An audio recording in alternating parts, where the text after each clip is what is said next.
Welcome to the Let's Talk About Love, Sex, and Infidelity podcast with your host, Todd Krieger.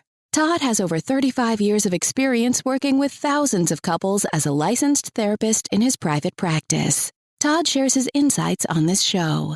It's never too early to divorce-proof your marriage or too late to heal yourselves and have the relationship you truly want.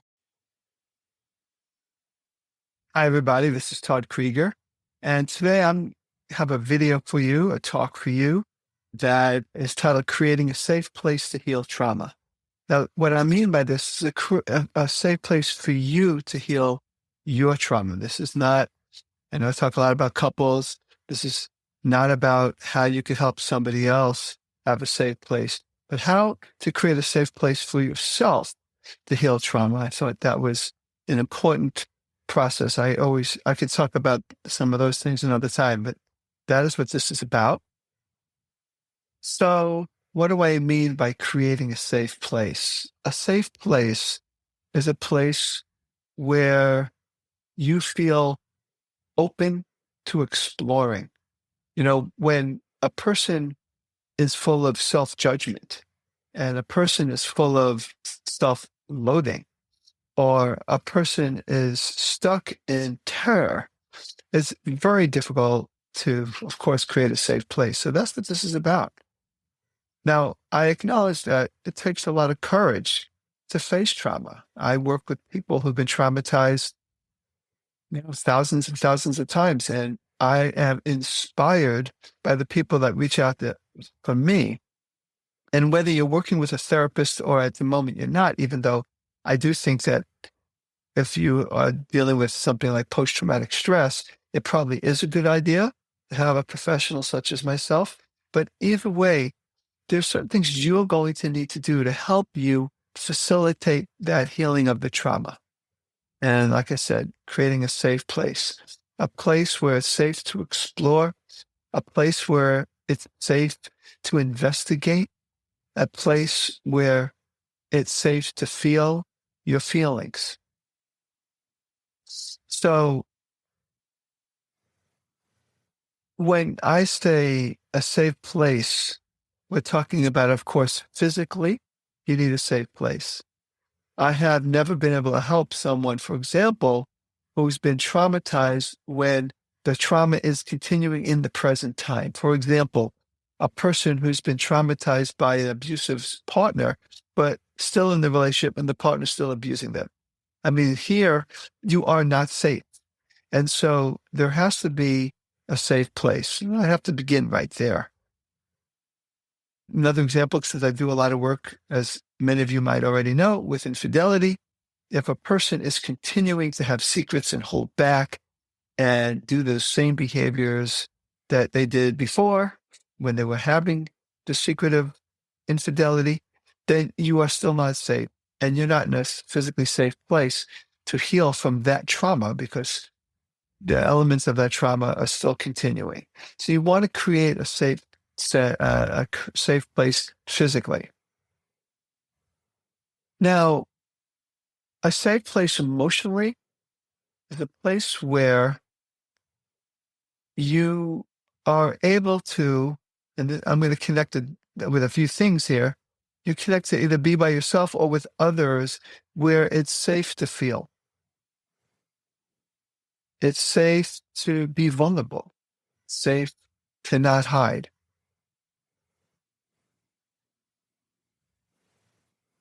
And so that's the most important thing. To create a safe place emotionally is one where you feel free to experience, to explore, and to express what's going on with you in your body.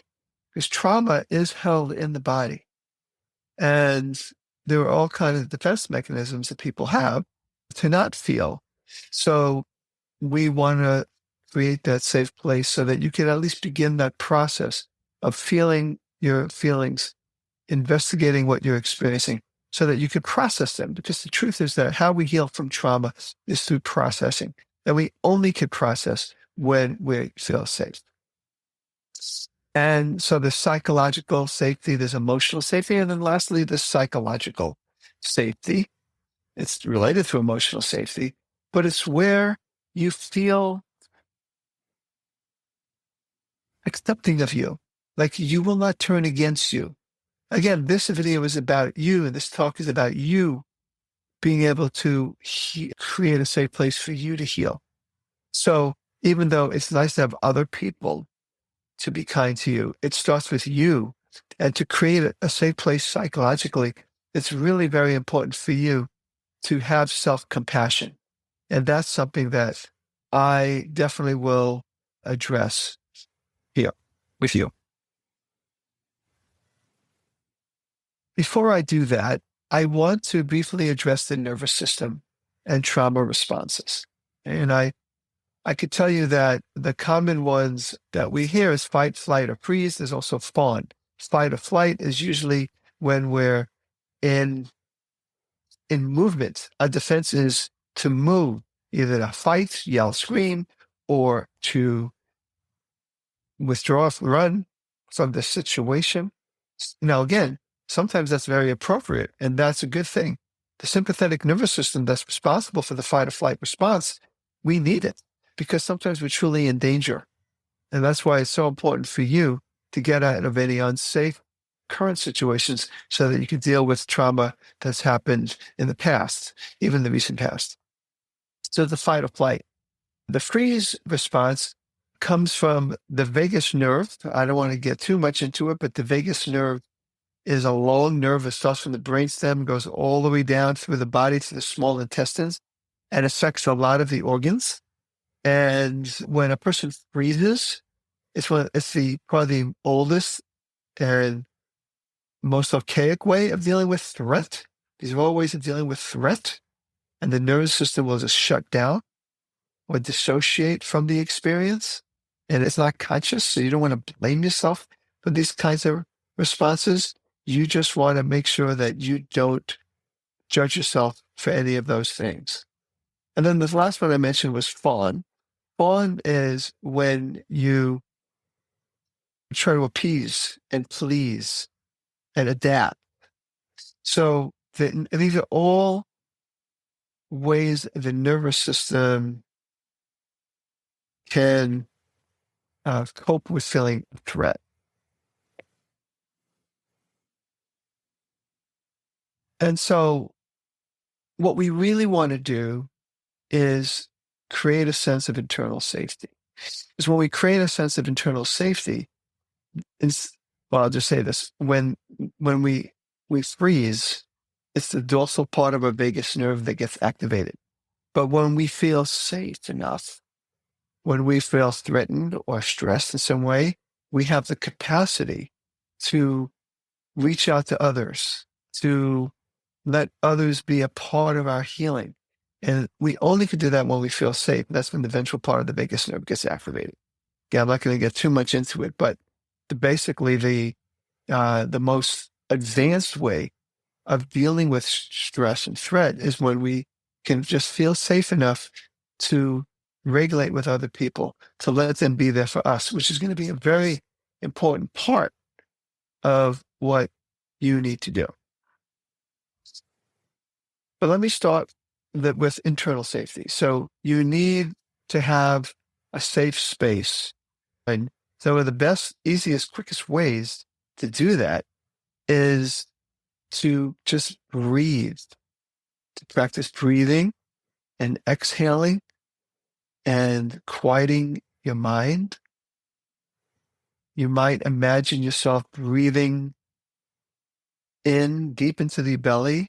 I have the image of breathing into a balloon. You breathe, you make the body, when you blow up a balloon, you blow up the body of the balloon, not the neck. You want to breathe deep into your belly and then exhale all the way out before you breathe in again. Very simple relaxation breath.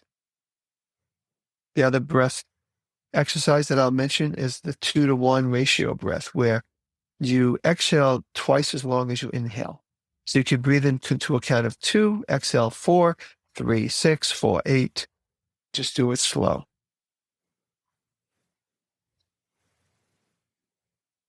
And this is all about grounding and self-connection. You need self-connection in order to feel safe enough to begin healing from trauma. So the breathing, the feeling, your belly, your heart, but also, I mentioned this earlier, self-compassion. You want to encourage compassionate internal dialogue. Examples might be, may I be kind to myself right now. May I be accepting of whatever I'm feeling right now. May I just let myself be right now. So I like the positive phrases. You could say, may I let go of obeying my inner critic, but I'd actually rather you focus on that part of you that is already there, that needs a little practice, as loving and compassionate. So that internal safety is very important. Now, in terms of external, you want to create the right environment to do some of this healing work. You might want to, if you're doing that, make sure things aren't too bright. Just kind of dim the lights. You want to have maybe comfort objects with you. Sometimes something that symbolizes safety. We know everyone's different. For some people, certain colors evoke calmness. Kind of universally, it's known that blue can be a calming color as opposed to red, but whatever works for you.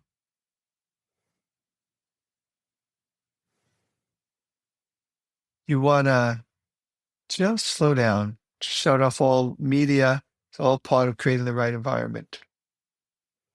And then also choose the people who feel emotionally safe to be around. This is something you could do by yourself, maybe journal. And as you're connecting, you're creating that internal sense of safety and that external sense of that environment of safety, but sometimes also choosing others who feel emotionally safe to be around. And there are times when you might need to seek solitude and not be with community, where you just need to connect with yourself.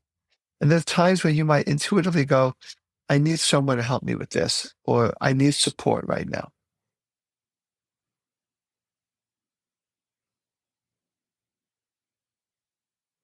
Do your best, I will say, to create some healthy boundaries too. Say no to what re-traumatizes you or drains you. Think about places to avoid, even some thought streams to pull yourself back from, and say yes to practices and people that nourish you. To me, that's what boundaries are. Saying no to things that are not nurturing, saying yes to things that are. And the other important part, as you continue to create this internal safety, breathing, self-compassion, slowing down, the external safety, spending some time with yourself journaling. You also might need to, I would be irresponsible if I didn't say this, reaching out to a therapist such as myself, support groups. There are many podcasts, books, apps, tools. Remember that needing support is a sign of strength. We all need support. And part of creating your own sense of safety is realizing you can't do this alone. So my final thoughts here are to let you know that no matter what your critical voice might be saying, no matter any shame that you may have been holding onto, you are worthy of a safe space, internally and externally. Also, healing is not a straight line.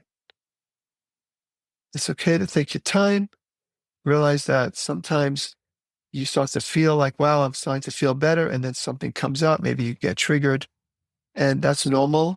Be kind to yourself. Taking small, consistent steps matter more than perfection. So Again, let me just take the last part of this to just do a simple, very quick 1 minute or less grounding exercise for you. What I want you to do is imagine, right now, wherever you're sitting or laying down or even standing, just feel your feet on the floor and be grounded. What I mean by that is imagine that there are roots coming from your soles of your feet deep into the soles of the earth. Like you're a large oak tree that has roots that go deep into the earth so that even if a storm comes, you might be bending, but you don't break. Just feel that anchoring in you. And then take several 2-to-1 breaths. Breathe in to a count of 3 and out to a count of 6. I'll do that right now with you. And exhale to a count of 6. Inhale to a count of 3. Exhale to a count of 6.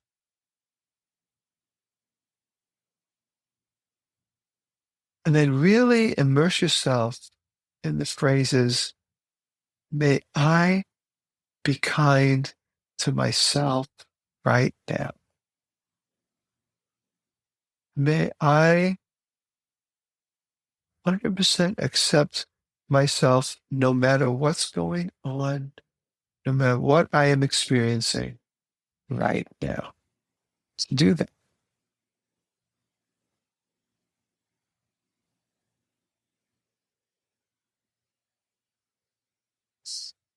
And lastly, just see yourself with a supportive person or people.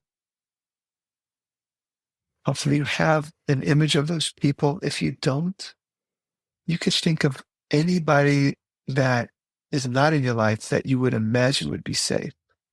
Just imagine reaching out and being supported and indulge in that safe experience.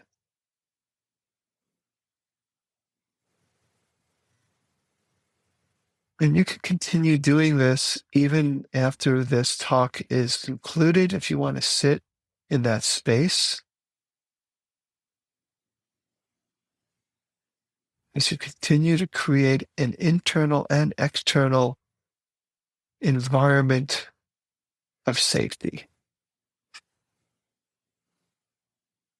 So thank you so much for listening. This is Todd Krieger, making the world safe for love.